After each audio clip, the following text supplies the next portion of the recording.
Hi people, in this video we will be demonstrating all the ways to draw rectangles and parallelogram using Solidworks. The rectangle tool is located here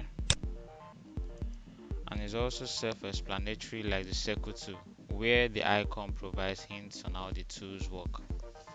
So here we have 5 different ways to draw rectangles. Beginning from this corner rectangle, we notice that we have point 1 and then point 2. So as simple as that, I select my first point and select my second point. And then we have the center rectangle. So I move this. The center rectangle demands me to select first of all the center point and then the edge of the rectangle. Now do not be discouraged or do not be confused. Even with the rectangle tool, you can still say you are drawing a square. It's not restricted to drawing only rectangles. It just helps us to draw 4 cornered shapes. Okay, so the next one, we have the 3-point corner rectangle. Now you notice that for this, the icon shows that it's kind of slanty, which means that with this icon or with this tool, a rectangle can actually be created to be slanting. So the first point and then the second point to be the longer part, or it doesn't necessarily have to be the longer part, but just a particular line, and then I select the height. It could also be this way and then like this. So that is the 3-point corner rectangle. Also we have the 3-point center rectangle, which begins from the center point, then one edge, and then the corner, which depicts the height. And also if you notice that it's slanty, so I can still do this one, the corner, and then the height.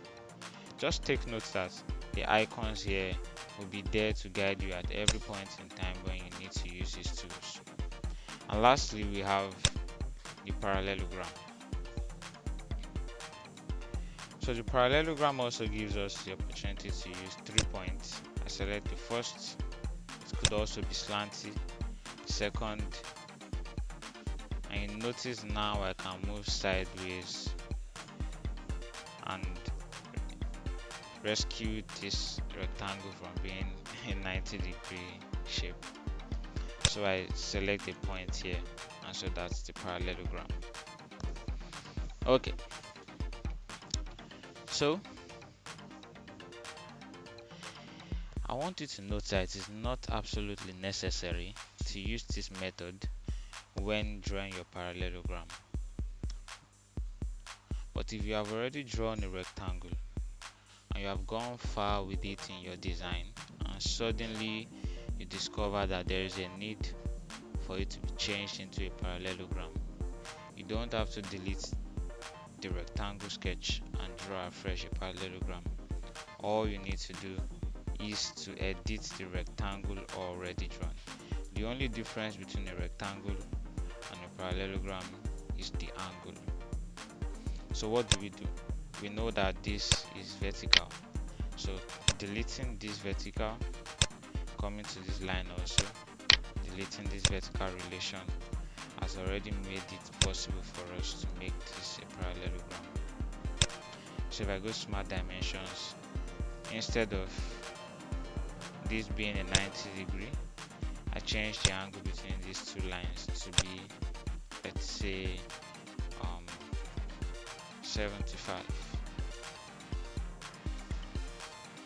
Right, so now we've created a parallelogram without necessarily coming down here to use this tool. Okay, so you can go ahead to practice what we've just done, and I'll see you in the next video where we will be talking about creating your slots using Solidworks sketch tools.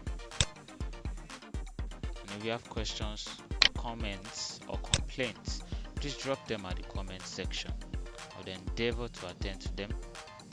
And if you like this video and enjoy this class, do not forget to click on the like button and also subscribe to this channel. Do well to click on the notification bell at the top right corner of your screen to be updated when new videos are uploaded. Thank you for sticking with me till the end, and see you in the next video.